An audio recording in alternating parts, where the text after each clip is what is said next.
खूप सुंदर कार्यक्रम झाला आणि तिथे मी एक फ्रेम बनवली होती. ते फ्रेममध्ये मी आपलं मंगलसूत्र लिहिलं होतं आणि धम्मपालन गाथा लिहिली होती आणि पाठीमागचा जो बॅकग्राऊंड आहे तो अजिंठा वेरूळचा घेतला होता. ती फ्रेमसुद्धा खूप लोकांना छान आवडली. तिथे आपले सन्माननीय अतुल भोसेकर सर होते, मध्य प्रदेशचे तहसीलदार साहेब होते, तर अशी मान्यवर मंडळी होती आणि तिथं सुद्धा माझ्या त्या प्रतिकृतीला 1 नंबर आला. ती खूप छान आहे. ती प्रतिकृती मी आज सरांचा मागच्या महिन्यात बड्डे झालेला आहे.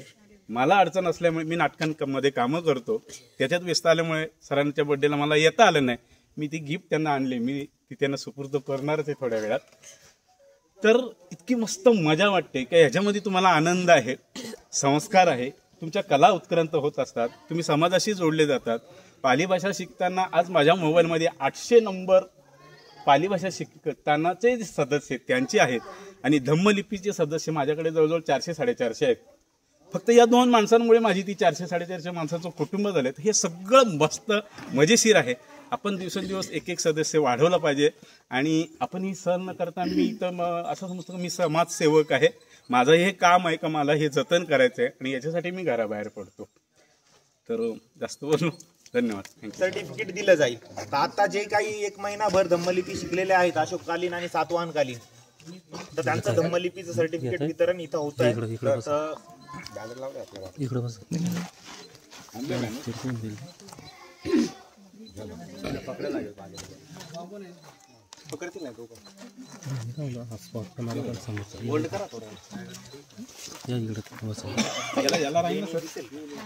आकाश ते दिसत असताना लिनी पण दिसली पाहिजे. तो वरतून काढेल.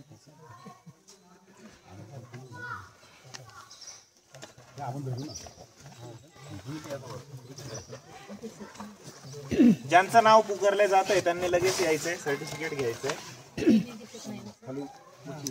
खाली करा, तिथंच उभं राहावं लागेल. पलीकडे खाली लेणी दिसतीये एकदम वरच दिसत, वर दिसत तुम्हाला नाही, फोटोग्राफर चालेल. दिसतंय सर, दिसतंय ना. ओके. ज्योती चौतमल मॅडम या बॅच नंबर 35च्या स्टुडंट आहेत. त्यांनी धम्मलिपी पूर्णपणे अवगत केली. टाळ्या वाजवायच्या आहे सर्वांनी. यामागे त्यांनी महिनाभर अभ्यास केलेला आहे आणि 1 दिवस जरी अभ्यास नसेल तरी आपण त्या बॅच मधून त्यांना काढून टाकतो, कारण की ती शिस्त असली पाहिजे प्रत्येक विद्यार्थ्यामध्ये. त्यामुळे आपण ते नियम लावलेले, कठोर नियम. स्पंदन सोनवणे.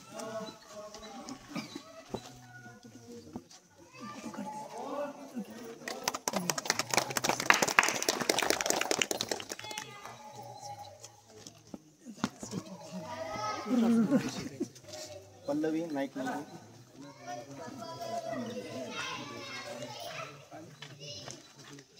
टाळ्या वाजवायच्या सर्वांनी.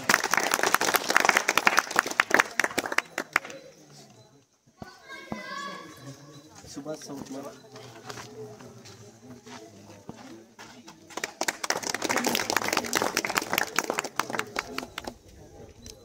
अजून कोणी बाकी का सर्टिफिकेट घ्यायचं? सर मी 31 ला होते बॅच.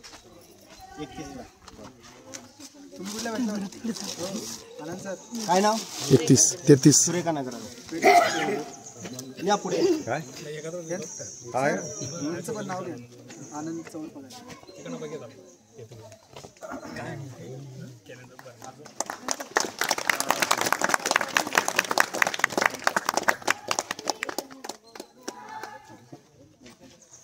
आता ज्यांनी सर्टिफिकेट घेतलं त्यांनी प्रत्येकाने मनोगत व्यक्त करायचे आपलं.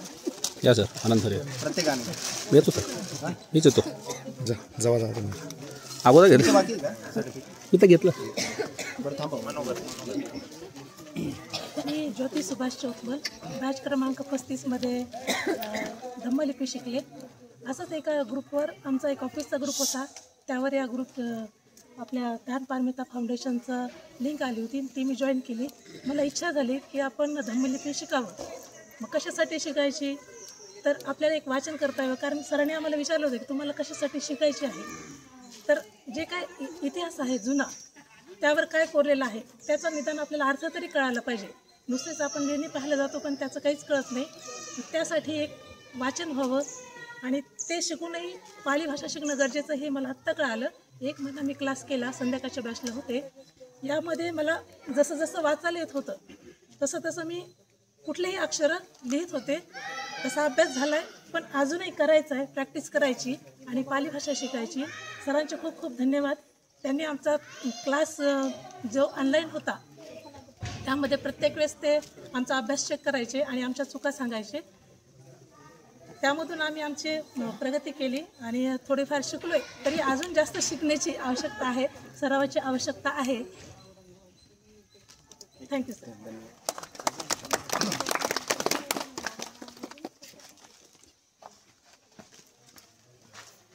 नमो बुद्धाय. जय भीम सर्वांना. मी पल्लवी गौतम नाईक नवरे सोनवणे अहिल्यानगर येथून आलेली आहे. सरांची 35वी बॅच मी जॉईन केली. माझ्या ऑफिसच्या मॅडम आहेत सुजाता काळे, GST ऑफिस माझगाव. मॅडमनी मला लिंक दिलेली होती आणि मॅडमनी तो क्लास अगोदर केला होता.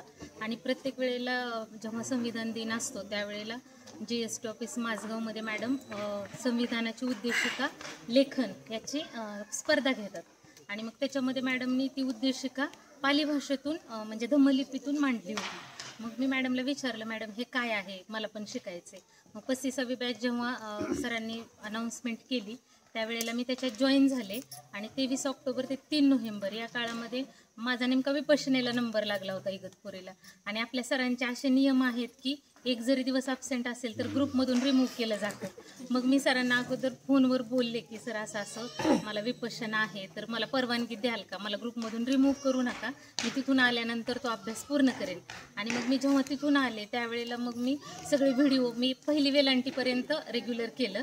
त्याच्यानंतर मग मी सरांचे सगळे व्हिडिओ बघितले परत आणि मग तो मी माझा सेल्फ स्टडी केला आणि इथपर्यंत आले. सरांचे आणि पूर्ण आपल्या टीमचे खूप खूप आभार मानते की विनामूल्य सरांनी हे समाजकार्य जी बाबासाहेब आंबेडकरांची चळवळ आहे, जी धम्मज्ञानाची जी चळवळ आहे ती सरांनी एवढ्या छान पद्धतीने सरांच्या पूर्ण टीमच्या माध्यमातून पसरवलेली आहे. आणि आपण लेणीच्या कार्यशाळेला येऊन आपणही त्याच्यामध्ये सामील होऊन ही चळवळ अशीच पुढे चालू करूया. आणि ह्या धम्मलिपीमध्ये मला असं वाटतं की मी आता नर्सरीच्या क्लासमध्ये आहे. जितकं जास्तीत जास्त आपण लेणीच्या कार्यशाळा अटेंड करू आणि जेवढं छान प्रकारे वाचन करू तेवढं आपण त्याच्यामध्ये परफेक्ट होऊया. आणि सर आपण खूप छान प्रकारे कार्य केलं आणि आम्हाला संधी दिली कार्यशाळेला येण्याची, इथं वाचनाची आणि एवढं छान प्रमाणपत्र वितरण केलं. सर तुम्ही पण खूप छान मार्गदर्शन केलं, त्याबद्दल मी पूर्ण धम्मलिपीच्या 35व्या बॅचच्या वतीने आपल्या सगळ्यांचे आभार मानते. नमो बुद्धाय. सविनय. जय भीम सर.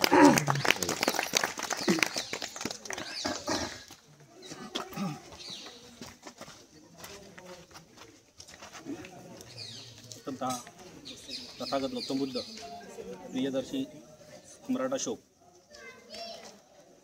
भारतीय राज्यघटनेचे शिल्पकार बोधिसत्व विश्वरत्न डॉक्टर बाबासाहेब आंबेडकर यांना माझा कोटी कोटी नमन. मी बॅच नंबर 29ला जेव्हा मी अचूकम स्क्रिप्ट इन्स्टिट्यूट दानपारमिता फाउंडेशनच्या अंतर्गत मी धम्मलिपी शिकण्याची एक लिंक आली होती व्हॉट्सअपवरती, तर क्युरियोसिटीमधून मी ते लिंकमध्ये जॉईन झालो. आणि नंतर जसे जसे मॅसेज यायला लागले की आपल्याला काय नियम आहेत, त्या नियमाच्या अंतर्गत आपल्याला जे काही करायचे तर थोडंसं विचित्र वाटलं की असे सगळे नियम वगैरे आहेत. पण जसं जसं दिवस जवळ यायला लागला आणि ज्या दिवशी पहिल्यांदा जो अभ्यासक्रम टाकला होता त्या दिवशी मी स्वतः प्रिपेअर नव्हतो. आणि मी वेस्टर्न रेल्वेमध्ये मोटरमॅन असल्याकारणाने त्या गोष्टीला मला म्हणजे वेळ द्यायला भेटत नव्हता. पहिल्या दिवशीचा अभ्यास मी संध्याकाळी इच्छा होती की सकाळी पाठवा, सकाळचा अभ्यास मी संध्याकाळी पाठवला. पण सरांनी त्याच्यामध्ये मेसेज टाकला की सकाळचा अभ्यास सकाळी पाठवा, संध्याकाळचा अभ्यास संध्याकाळी. त्यांचे नियम ते होते ते ॲक्च्युली कठोर होते आणि ते आपल्या सर्वांसाठी चांगले होते. कारण का अभ्यासक्रम जो आहे तो एक दिवस अगोदर होतो. तो व्हिडिओ बघा तुम्ही, त्या व्हिडिओच्या अंतर्गत तुम्ही त्याचं रिव्हिजन करा आणि त्याच्यानंतर तुम्ही सकाळी किंवा संध्याकाळी 2 बॅचमध्ये आपले जे पण सर आहेत सगळे डिवाईड केलेले आहेत. त्या अंतर्गत ते दोघांना पण ते कॅरी करायला पण बरं पडतं. नंतर मग मी माझ्या मिसेसला सांगितलं, सेम डेला माझी मिसेस पण ॲड झाली आणि मी आणि माझी मिसेस दोघांनी आम्ही बॅच नंबर 29ला धम्मलिपी शिकली. आणि त्याच्यानंतर जशी शिकल्यानंतर कोंढाणा लेणीला आपण गेलो होतो. त्यानंतर कोंढाणा लेणीला आम्ही ट्रिप जेव्हा गेलो होतो तेव्हा कोंढाणा लेणी गेलो होतो. तिकडे गेल्यानंतर पावसाळ्याच्या सीझनमध्ये मी माझा जो फ्रेंड सर्कल होता वेस्टर्न रेल्वेमध्ये, मी as a SC/ST असोसिएशनमध्ये me secretary आहे आमच्या वेस्टर्न रेल्वेचा. आणि त्यांची आमची फॅमिली ट्रिप जाते. आमच्या मित्रांची ट्रिप जाते, माझ्या कॉलेजचे फ्रेंड आहेत त्यांची ट्रिप जाते. फक्त प्रचार आणि प्रसार करण्याच्या हेतूमधून मी फक्त त्या सगळ्यांना तिथे घेऊन गेलो. त्यावर्षी मी पावसाळ्याच्या सीझनमध्ये 5 माझे ग्रुप घेऊन गेलो. त्यांनी ती लेणी बघितल्यानंतर कोंढाणा लेणी एवढी म्हणजे एकदम बघण्यासारखी एवढी निसर्गरम्य तो जो आहे की त्या ठिकाणी जाताना पायवाटांमध्ये आपल्याला 2 नद्या लागतात आणि रस्त्यामध्ये ती खडकाळ आहे. नंतर मग आपण एक वॉटरफॉलच्या इकडे पोचतो आणि लेणीच्या ठिकाणी पण वॉटरफॉल आहे. ते सगळे निसर्गरम्य बघितल्यानंतर सर्वांना ही गोष्ट एवढी आवडली की त्यांनी अजून दुसऱ्या लोकांना सांगितलं. ह्या माध्यमातून कसं होतं की आपल्या लेणीचा प्रचार प्रसार होतो आणि त्याच्यामुळे लोक पण तिकडे येतात. मग मी तसं करत नंतर मग मला धम्मलिपी यायला आल्यानंतर आपल्याला सर्टिफिकेट भेटलं. पहिला गेल्यानंतर धम्मलिपी आल्यानंतर वेगळं काहीतरी आपण शिकलो आहे. तर पहिल्यांदा जाऊन पहिले बँकेतली सही पहिली माझी चेंज केली. बँकेची मॅनेजर होती ती बोली इसका पहले वाले साइन से बिल्कुल ही डिफरेंट है, ज़रा फ़ोटो निकाल के इसको स्कैन करके ज़रा भेज देना. मैडम ये बोला अब ये जो मेरा जो पुराना वाला साइन है मेरे को जम नहीं रहा है और ये इसलिए मैंने ॲप्लिकेशन दे के मॅनेजरला सांगितलं की माझी पुराणी सही मी पूर्ण विसरलो आहे आणि ही माझ्या नेहमीच लक्षात राहणार आहे आणि मी जोपर्यंत पृथ्वीवरती जोपर्यंत अस्तित्वात आहे तोपर्यंत ही माझी सिग्नेचर मी विसरणार नाही. मग ती सही मी बँकेत केली. माझे जेवढे पण ऑफिशियल जेवढे पण डॉक्युमेंट्स आहेत आणि मी ऑफिसच्या रजिस्टरमध्ये पण साईन करतो तर धम्मलिपीमध्ये साईन करतो. प्रत्येकजण वाचताना त्याला क्युरियोसिटी वाटते की हे काय, तो ही साईन कशी काय. मग ते विचारतात मी तो धम्मलिपी आहे, अशोककालीन धम्मलिपी आहे. मग अशोक क्या है और वो धम्मलिपी वहाँ से कैसे आ गई. म्हणजे आपल्या त्या लिपीचा आपल्या भाषेचा या सगळ्याचा पण इनडायरेक्टली का होईना लोकांना प्रचार प्रसार होतो. माझ्या रजिस्टरमध्ये पण मी जेव्हा मी जी स्टेशनांची नावं लिहितो ती सुद्धा मी धम्मलिपीमध्ये लिहितो. विरार, चटगेट, डोंबिवली सगळे जी स्टेशन आहेत सगळे धम्मलिपीमध्ये लिहितो. कारण का जेव्हा ती रजिस्टर जेव्हा मला म्हणजे कोणी माझी जर रजिस्टर जरी कॅरी केली तर त्याला ते वाचायला येणार नाही, त्याला समजणार नाही. इन केस ऑफ ॲक्सिडेंटमध्ये जेव्हा ते डॉक्युमेंट आम्हाला ॲक्सिडेंटमध्ये पण प्रूफ करायला लागतात कोर्टामध्ये तेव्हा ती जी लँग्वेज आहे फक्त मीच वाचू शकतो. दुसरा कोणी त्याला ओव्हरशूट करून त्याला चेंज करू शकणार नाही. ते एक माझी आयडेंटिटी झालेली आहे. मग त्याच्यामधून मला जो फायदा होतो ना तर मी हे प्रत्येकाला म्हणजे माझे जेवढा पण फ्रेंड सर्कल आहेत त्यांना जोडायला सांगतो. ते सगळेजण ह्याच्यामध्ये आता 2-3 लोक जुळलेले आहेत. आता रिसेंटली जे 35 नंबर बॅच झाली त्याच्यामध्ये पण माझे 2-3 मित्र होते. तर आपण आपला जो वारसा आहे आपण जसं सम्राट अशोकांनी 84,000 बुद्ध लेणी बांधलेली आहेत आणि त्याचा इतिहास आणि त्याचा जो वारसा आहे आपण जसं सुनील खरे सर, संतोष आंबोरे सर हे एवढे पोलाइटली आणि शांतपणाने सांगतात. त्यांची राहणी बोलणी दिसताना पण एकदम सिम्पल एकदम नॉर्मल आपल्यासारखेच वाटतात. त्यांना गर्व नाही बोलण्याचा किंवा त्यांचं बोलण्याची पोलाइटनेस आहे. त्याच्यातून कसं की आपला जो माहोल आणि आपला जो बौद्धपंथी योगी आंबेडकराईट जो लोक जी जमा होत आहेत त्याच्यामुळे दिवसेंदिवस वाढतात. काही कारणास्तव लोक एका ठिकाणी येऊ शकत नाहीत. जसं आता ट्रॅव्हलिंगचा प्रॉब्लेम झाला, कमी जास्त लोक होत राहतात पण त्याचा इनडायरेक्टली इफेक्ट त्यांच्यावरती पडत नाही किंवा ते समोरच्यांवरती पण पडू देत नाहीत. कारण नेहमी तसं होतंच. आता आम्ही कसं विरारमध्ये राहतो तर विरारमध्ये कसं आहे की आम्ही ज्या ठिकाणी राहतो त्या ठिकाणी आंबेडकरी समाज जो आहे फक्त आंबेडकर जयंती आणि 6 डिसेंबर या 2 कारणानिमित्त व्यतिरिक्त दुसरं कोणी समाजाला येत नाही. आम्ही तिथे एक गोष्ट चालू केलेली आहे घर घर बुद्ध वंदना. घर घर बुद्ध वंदनाचे आम्ही 11 जुलै 2024ला चालू केलं होतं. उद्याच्या रविवारी हा 22वा आठवडा आहे आणि 22 म्हणजे प्रत्येक रविवारी आम्ही संध्याकाळी 7 वाजता लहान मुलं आमची जी परिवारातली मुलं आहेत व विरारमध्ये राहणारी जेवढी पण मुलं पॅरेंट्स संध्याकाळी कोणाच्या पण घरी आज कोणाच्या घरी असेल तर दुसऱ्या दिवशी म्हणजे त्या दिवशी डिसाईड करतो की कोणाच्या घरी पुढच्या रविवारी कोणाच्या घरी बुद्धवंदना घ्यायची. प्रत्येकजण आवर्जून बोलतो की माझ्या घरी घ्या माझ्या घरी घ्या. मग आम्ही एक लिस्ट तयार केलेली आहे. प्रत्येकाचा जो नंबर आला ना तर त्या हिशोबाने आम्ही बुद्धवंदना घेतो. त्याच्यामध्ये कसं होतं आपल्या बुद्धांचं आपले जे त्रिचरण पंचशील आहे अष्टांगिक मार्ग आहे बुद्धांचे जे विचार आहेत त्या विचारांचा तर प्रसार होतोच. त्याच्यामुळे मुलांना पण त्याबद्दलची जाणकारी होते. कारण हे सगळ्या गोष्टी ज्या आहेत ना ते शाळेमध्ये किंवा बाहेर कुठे तुम्हाला कोणी शिकवणार नाही. शाळेमध्ये सरस्वती आणि ते त्यांचे जे सण आहेत फॅन्सी ड्रेसमध्ये पण तेच हिंदू पद्धतीचेच मुलांना ड्रेसअप वगैरे करायला सांगणार. मुलांना ह्या सगळ्या गोष्टी समजत नाहीत, माहीत पडत नाहीत. त्याच्यासाठी आपण पण कुठे ना कुठे कारणीभूत असतो आणि आपण त्या गोष्टींपर्यंत विहारापर्यंत घेऊन जात नाही. रविवार जो आपला दिवस आहे तो विहारामध्ये आपण गेला पाहिजे. पण आपण कसं करतो आम्ही पाहुणे बोलवतो किंवा नॉनव्हेज वगैरे बनवतो. त्याच्यामुळे तो दिवस फक्त पिकनिक म्हणून किंवा विरंगुळा म्हणून आपण साजरा करतो. पण असं कधी होतं का मुसलमान माणूस शुक्रवारी बरोबर नमाज पडायला जातो, रविवारी ख्रिश्चन माणूस बरोबर चर्चमध्ये जातो. पण आपला बुद्धिस्ट जो माणूस आहे बुद्ध विहाराकडे जात नाही. जसं आपल्या लेण्यांची अवस्था झालेली आहे ती हळूहळू करून आपल्या बुद्ध विहारांची पण तीच अवस्था झालेली आहे. कारण आपण विहाराकडे वळत नाही म्हणून बुद्धांचा आणि विहारांचा प्रचार प्रसार होत नाही आहे. तर आपण विहाराकडे पण गेलं पाहिजे. म्हणजे हा सगळ्या गोष्टी सांगण्याचा मकसद माझा हा आहे की आपण आपल्या ज्या गोष्टी, आपला जो वारसा आहे तो आपण सोडला नाही पाहिजे. आता परिस्थिती जी सोशल मीडियावरती जी चाललेली आहे, आपण त्याच्यातून ह्या सगळ्या गोष्टीतून खूप राग वगैरे येतो, पण ह्याच्यातून आपण मार्ग कसा काढू शकतो? तर बुद्धाने सांगितलेलं मेडिटेशन, धम्मदेसना किंवा त्याचा आपण आनापान वगैरे करतो, ह्या गोष्टीतून आपण आपल्या ज्या कंट्रोल, रागावरती वगैरे सगळं आपण कंट्रोल करू शकतो.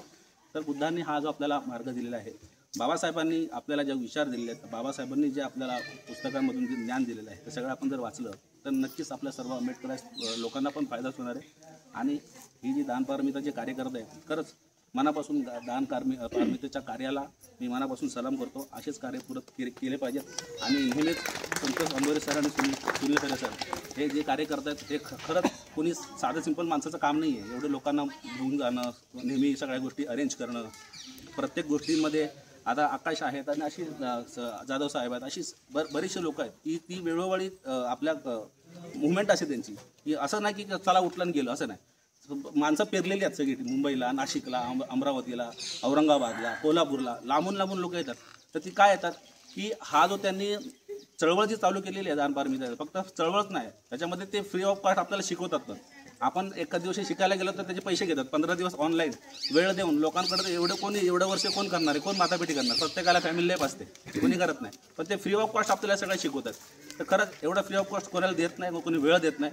आणि ह्या सगळ्या गोष्टी आणि ही चळवळ जी यांनी चालू केलेली आहे दानपारमिता आणि अशोकन स्ट्रीट इन्स्टिट्यूटच्या अंतर्गत, आपण त्याचे सर्वजण भाग आहोत.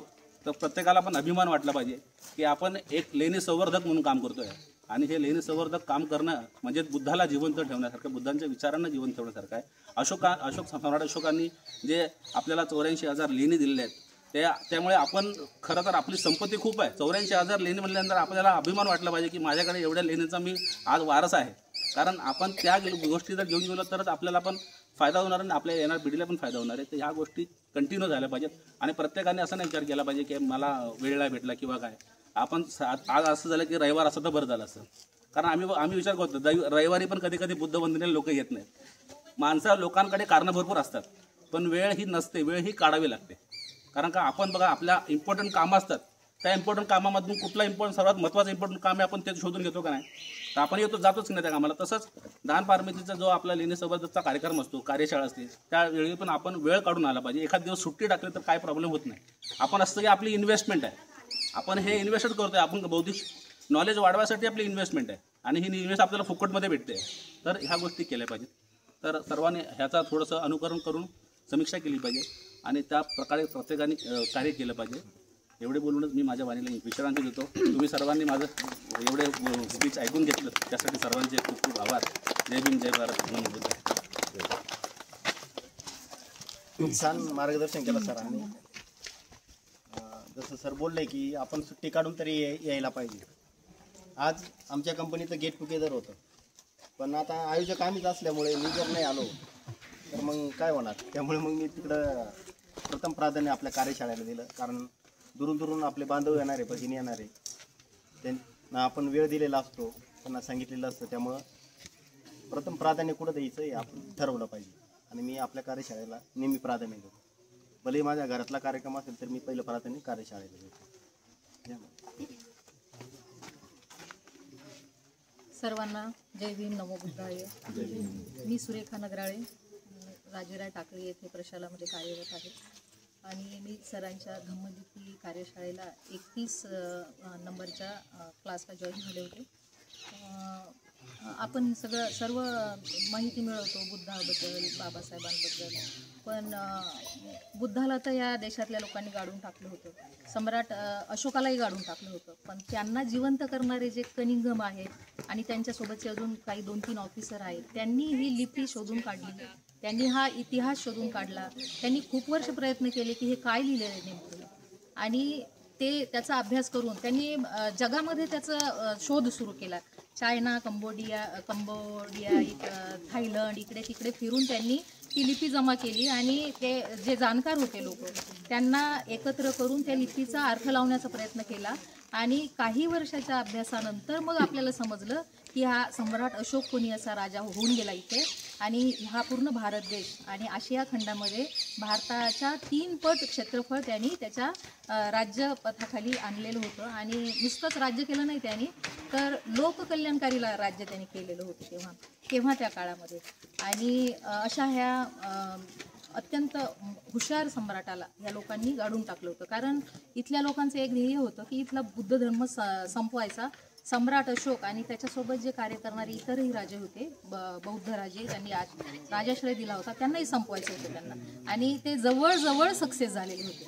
म्हणजे 17व्या शतकापर्यंत त्यांनी ते सक्सेस मिळवलेलं होतं. आणि आपल्याला तर आपण त्यांचे पायी असून सुद्धा आपल्याला त्यांनी अछूत बनवून ठेवलं होतं. म्हणजे आपल्याला कसलाही गंध नाही, शिक्षणाचा गंध नाही, म्हणजे तुम्हाला कुठलाच गंध नाही.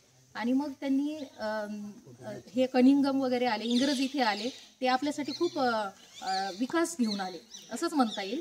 ते विकासच घेऊन आले आपल्यासाठी. आणि तेव्हापासून आपण हुशार होण्याचा प्रयत्न करतो, थोडा प्रयत्न करतो. आज इथे आहोत तर ह्या धम्मलिपीसाठी त्या कनिंगमचे मी खूप आभार मानते. आणि त्यांच्यासोबत जेही काही ऑफिसर्स होते त्यांच्यासारखे मोठे, त्यांचेही खूप आभार. आणि मला 2च गोष्टी इथे सांगायच्या की आपण खूप मोठ्या संस्कृतीचे पाईक आहोत, सर्वोत्कृष्ट जगातल्या. आपण आपल्याला दलित मानता कामाच नाही.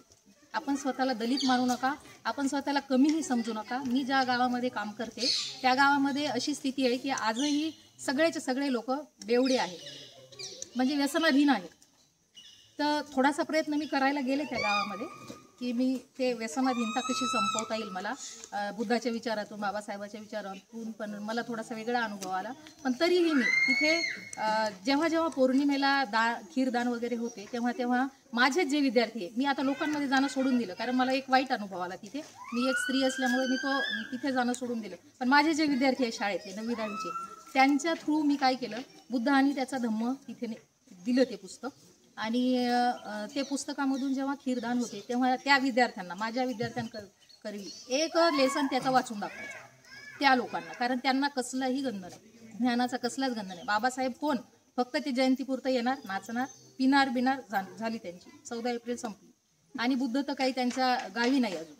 तर म्हणून मी हे काम केलं. आणि मी जेव्हा माझी ट्रान्सफर तिथे झाली तेव्हा मी बाबासाहेबांची जयंती होती नेक्स्ट मंथला, तर तेव्हा मी 3-4 हजाराचं, मला जसं जमल तसं सगळ्या मुलांना मी साहित्य वाटले. पेन वह्या वाटल्या, काही पुस्तकं वाटली, शालेय साहित्य जे आहे ते वाटलं. तसं सरांसारखं या टीमसारखं काही माझं मोठं कार्य नाही, पण खारीचा वाटा तरी मी उचलते त्या गावामध्ये.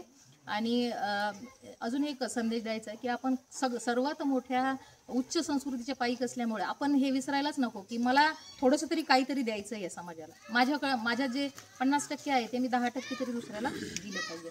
आणि सरांच्या शाळेबद्दल म्हणायचं तर मी जेव्हा जॉईन झाले तेव्हा अगदी अनभिज्ञ होते. तर मग एखाद्या क्लासला समजा वही दुसरी वगैरे असली तर सरांचं तिकडून फटकार यायचा की अशी वही चालते का. तेव्हा मला लगेच आठवण यायची माझ्या क्लासची की मी मुलांना असंच करते.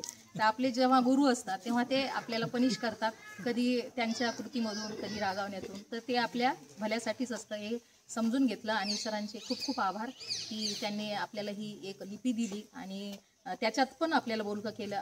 एवढा सराव नाही होत, रोज धावपळ असते म्हणून एवढा सराव होत नाही, पण तरीही ते लिहून आणतो आम्ही आणि मग घरी त्याचा बघतो वाचून काय आहे ते. असं लगेच नाही मराठीसारखं किंवा इंग्रजीसारखं येत, पण तरीही ते आपल्याला अवगत झालं आणि सराव करू आणि त्याच्यामध्ये प्रगती करू. Thank you sir. जसं मॅडमनी सांगितलं, दुकानात जातो मी, त्यांच्या नावाचे जे प्लेट असतात त्यांच्या लिपीमध्ये असतं, घरावर पण त्यांच्या लिपीमध्ये ते बोर्ड लावलेले असतात.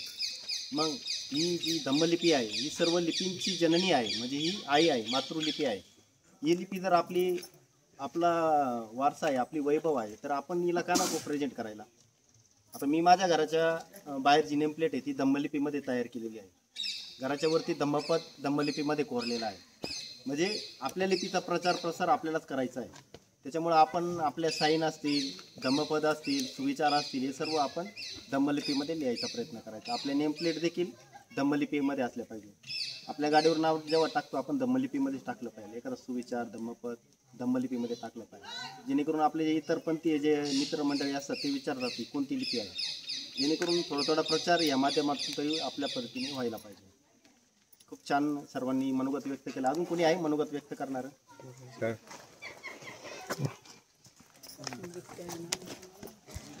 जय भीम. मी दानपारमिता फाउंडेशन या संस्थेला आपले ज्ञानेश्वर सोनवणे यांच्या थ्रू जॉईन झालो. ते माझ्या कॉन्टॅक्टमध्ये होते. त्यांच्या थ्रू त्यांनी मेसेज टाकला की बाबा अशा प्रकारे धम्मलिपी शिकवत आहेत. तर मला ऑलरेडी आवड होतीच त्या गोष्टीची आणि त्यांचा जसा तो मेसेज मी रीड केला आणि मी लगेच म्हटलं की मला शिकायची आहे. मग ग्रुपला जॉईन झालो आणि सरांनी खूप खरोखर चांगल्या रीते आम्हाला ते शिकवलं आणि ते पण फ्री ऑफ कॉस्ट. कारण बरेच आता इन्स्टिट्यूट आहेत अशी की छोटी गोष्ट जरी शिकवायची असेल तर ते आपल्याकडून खूप पैसे घेतात. पण सरांनी ते सगळं आपल्याला फ्री ऑफ कॉस्ट दिलेलं आहे. आणि दुसरी गोष्ट म्हणजे असं की जे पेपर म्हणजे जे त्यांनी सराव दिलेला असायचा तो सराव सकाळ आणि संध्याकाळच्या 2 बॅचमध्ये ते सर्वांकडून करून घ्यायचे. समजा सकाळी एखाद्याकडून सकाळच्या बॅचवाल्यांचा सकाळचा सराव म्हणजे ते शिक्षक वगैरे सगळे ते प्रॉपर ते पण वेळ द्यायचे त्यावेळेला आणि सर पण स्वतः चेक करायचे आणि सरांचे लेक्चर वगैरे. सरांचं एकच म्हणणं असायचं त्याच्यात की पहिले तुम्ही लेक्चर बघून घ्या, लेक्चर बघा, लेक्चरमध्ये तुम्हाला काय हे असेल त्याच्यानंतर तुम्ही लिहायचा प्रयत्न करा किंवा काय म्हणजे ते तुम्हाला लक्षात येईल. पण खूप चांगल्या प्रकारे सरांनी शिकवलं. मी काय जास्त आता बोलत नाही आहे. तरी दानपारमिता फाउंडेशनला मी 33 नंबरच्या बॅचमध्ये जॉईन झालो. त्याच्यानंतर 2 मी आतापर्यंत हे केलेले आहेत. आपलं अंकाई टंकाईला कार्यशाळा केलेल्या आहेत. अंकाई टंकाईची कार्यशाळा केलेली आहे. त्याच्यानंतर भाजीची कार्यशाळा केलेली आहे आणि ही आता माझी 3री कार्य. तर खरोखर समाजासाठी हे करायचंच होतं आणि हे गोष्ट आत्मसात करायची होती आणि या आपल्या दानपारमिता फाउंडेशनच्या माध्यमातून ती करायला मिळते. आपल्या लोकांचा सहवास मिळतो. आपल्या जे जुने लोक होते म्हणजे जे आपले जे पूर्वज होते त्यांनी जे आपलं जे प्राचीन धरोहर आहे आपलं जे तयार केलेला आहे तो वारसा आहे तो आपल्याला तो खरोखर समजून घेण्याचा खूप प्रयत्न म्हणजे समजून घेतला पाहिजे आपण. आता बरेच ठिकाणी आपण बघतो की हिंदू धर्मांनी म्हणजे आपण जेव्हा कुठे जातो तर आपल्याला दिसतं असं की अरे यार हे तर आपल्या धर्माचं आहे पण आपण तिथं काहीच करू शकत नाही. कारण त्यांनी त्या ठिकाणी एवढं काही त्यांचं आता हे करून ठेवलेलं आहे की तिथं तुम्ही बोलू शकत नाही, काहीच करू शकत नाही. पण सरांनी आता जे चळवळ चालू केलेली आहे त्या चळवळच्या माध्यमातून खरोखर हा चांगला एक विचार आहे की जे गेलं ते ठीक आहे, त्याला आपण काही करू शकत नव्हतो. तेव्हा आपल्याला त्या गोष्टीचं नॉलेज नव्हतं म्हणायचं किंवा काय. पण आता जी गोष्ट आहे ती आता आपण याच्या पुढे चालू ठेवली पाहिजे आणि खरोखर आपण जेवढा जास्त प्रतिसाद या गोष्टीला द्याल तेवढी ही गोष्ट टिकून राहील आणि आपल्या नंतर आपल्या पुढच्याही पिढीला ती बघायला मिळेल, ती अनुभवायला मिळेल. एवढे बोलून मी माझे 2 शब्द संपवतो. काही ना काही त्याला टेन्शन असतं. जर आपल्याला हे टेन्शन दूर करायचं असेल तर आपण अशा एखाद्या कार्यशाळेत सहभागी व्हायला पाहिजे जेणेकरून आपण एक दिवस चिंतामुक्त दिवस आपण जगू. कारण चिंतामुक्त दिवस जगणं खूप गरजेचं आहे. तो काळ होता बुद्धांचा, त्या काळामध्ये माणसं एकदम न्यूट्रल राहायचे. पण आता आपण बघतो समाजात न्यूजपेपरमध्ये ज्या घटना घडतात, छोट्या छोट्या गोष्टीहून आत्महत्या करतात. म्हणजे एवढं नैराश्य आलंय. हे नैराश्य कशामुळे आलंय त्यासाठी आपल्याला आपण जर सर्वात त्यावर जर उपाय शोधायचा असेल तर आपल्याला फक्त बुद्धांचे विचार त्यामधून तारू शकतात. त्यामुळे आपण जर या दिवशी जर आपण कार्यशाळेत जर आलो ना आपण चिंतामुक्त असतो. घरी काय चाललंय, ऑफिसमध्ये काय चाललंय या गोष्टी आपल्याला आठवतच नाही. आपण संपूर्ण या लेणी कार्यशाळेत धम्ममय वातावरणात एकदम विलीन होऊन जातो. त्याच्यामुळे प्रत्येकाने आलं ना तर आपलं पैशाचं नुकसान नाही होत पण आपल्या शारीरिक मनशांती भेटते, मानसिक मनशांती भेटते. खूप सारं ऑक्सिजन भेटतो आपल्याला, प्युअर ऑक्सिजन भेटतो. शहराच्या ज्या प्रदूषित हवेपासून आपण दूर येतो त्याचं आपल्या शरीराला पण आणि मनाला पण एक चांगल्या प्रकारची ऊर्जा भेटते. आपण प्रत्येकाने महिन्यातून 15 दिवसातून हप्त्यातून अशा ठिकाणी आपण गेलं पाहिजे आणि हा जो ऑक्सिजनचा जो साठा आहे, जी ऊर्जा आहे त्या लेणीमधून आपल्याला भेटते ती आपण ग्रहण केली पाहिजे. तर एवढं बोलून मी थांबतो. राष्ट्रध्वजावरती ते अशोक चक्र अंकित केलेलं आहे ते प्रत्येकाच्या घरात असावं अशी इच्छा आहे आणि म्हणून मी ही फ्रेम तयार केलेली आहे. आज मुलगा मॅडमांना मी इथं समर्पित करतोय.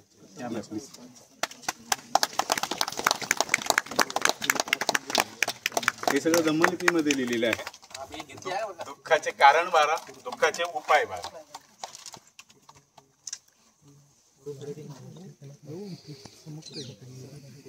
सरळ पकडा. हां घ्या.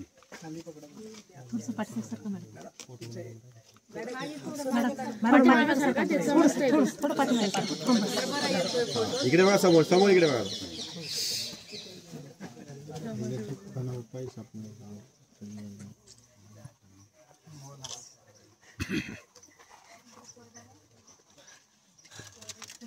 पुढचा एक मुद्दा आहे, सम्राट अशोकाच्या शिलालेखाचं संशोधन करत असताना पहिला शिलालेख गिरनारमध्ये मिळाला आणि त्या शिलालेखावर जे लिहिलेले त्याचं मी आज असाइनमेंट बनवून आणली. सर प्लीज खूप छान.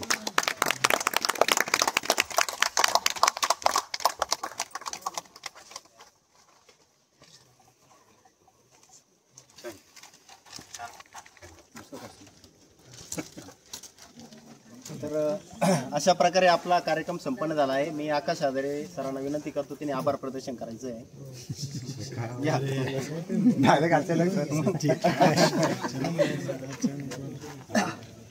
मात्र काय तयारी सर एक मिनिट बोलायचं ना सर, तुम्हाला कोणाला बोलायचं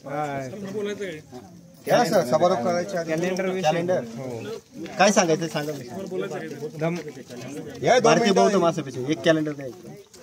किती किंमत आहे त्याची?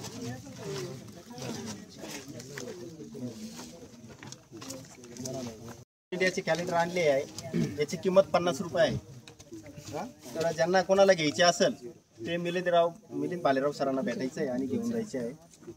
छान कॅलेंडर आहे, 50 रुपये काहीच नाही आहे आणि बुद्धिस्ट कॅलेंडर आहे. आणि नवीन वर्ष आता फक्त 2-3 दिवस राहिले बाकी, तर सर्वांनी घेतलं पाहिजे असं मला वाटतं. पहिल्या कार्यक्रमाचं आभार प्रदर्शन होतं, मग सर्वांनी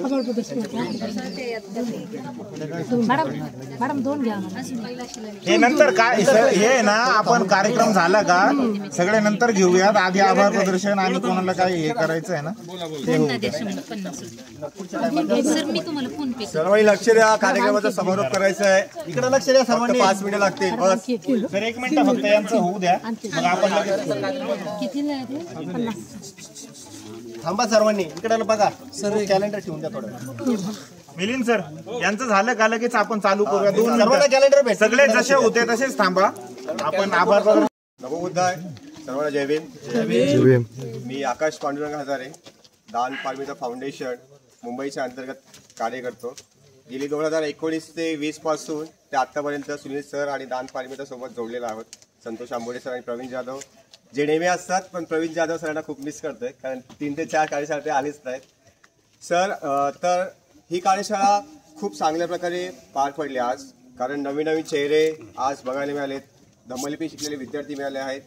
त्याचप्रमाणे मुंबई, चाळीसगाव, औरंगाबाद, नाशिक या ठिकाणी आलेले सर्व धम्म बांधवांचे आणि सर्व धम्मलिपी अभ्यासकांचे पुन्हा एकदा स्वागत आणि त्यांचा आभार. या कार्यशाळेमध्ये खूप साऱ्या अशा गोष्टी आपल्याला अनुभवायला मिळाल्या. जसं ते आपल्याकडे सुनील सरांनी, संतोष आंबोडे सरांनी तर तुम्हाला गोष्टी सांगितल्याच आहेत त्या, की काय कशी लेणी निर्माण झाली आहे, धम्मलिपीचं महत्त्व काय आहे, किंवा तो शिलालेख तिथे आहे त्याचा अर्थ काय आहे. धम्मलिपी तुम्ही शिकला आहात तर ते तुम्हाला त्यांनी वाचायला देखील सांगितलं असेल, त्याचा अर्थ देखील सांगितला असेल.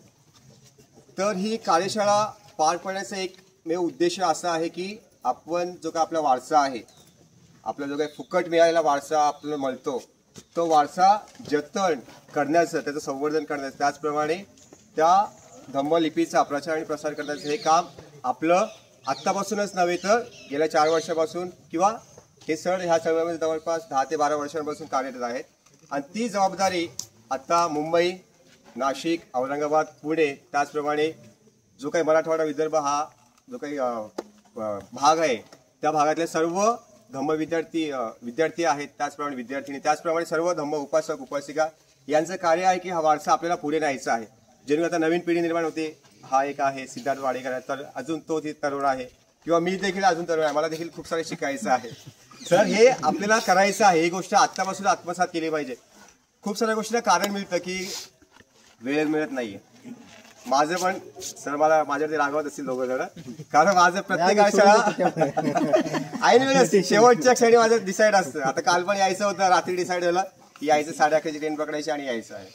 तर यांचं नेहमीच आहे माझं ते. सरांनी नाव एक मेसेज असतो, आता यापुढे मी काय कार्यशाळा आम्हाला माहिती येणार आहे. सरांनी नावच ठेवलं यंग अँग्री माइंड. तर तो एक वेगळा पार्ट झाला. पण जे आपलं धम्मलिपी शिकण्याचं कार्य आहे ते निशुल्क पद्धतीने सर गेली अनेक वर्ष शिकवत आहेत. मी पण 2019-20 मध्ये धम्मलिपी शिकलो. ते पण असंच होतं की जाऊ दे काय करायचं, बघूया फक्त काय आहे नेमकी. कार्यशाळेमध्ये गेलो, जाऊ दे फक्त एकदा या सरांना भेटायचं होतं, बघायचं होतं, फक्त फेसबुकवरती अरे माणूस कसा रे बघू तरी ऐकू तरी काय. फक्त त्या दिवशी फोटोसाठी मी गेलो होतो, पण नंतर खूप साऱ्या गोष्टी आत्मसात केल्या. त्या दिवशी नवीन काहीतरी शिकायला मिळालं. प्रत्येक लेणीवरती गेल्यावर तुम्हाला काही ना काही नवीन शिकायला मिळतं. आंबोडे सर नेहमी सांगतात प्रत्येक, आता ही लेणी देखील तुम्ही नेक्स्ट टाइम याल नवीन तुम्हाला काहीतरी तिथे बघायला मिळेल.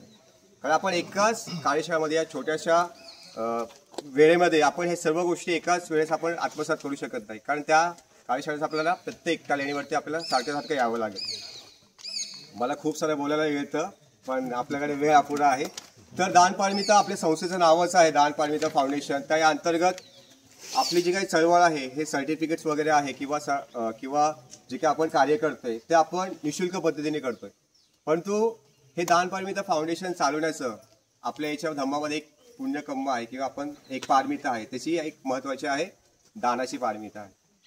सर जो कोणी इथे असेल आपल्या स्वइच्छेने जे काही दान करू इच्छित आपला दानपारमिता फाउंडेशन वाढवण्यासाठी, कारण हे जे काही सर्टिफिकेट्स वगैरे आहेत ते देखील सर निःशुल्क पद्धतीनेच देत आहेत.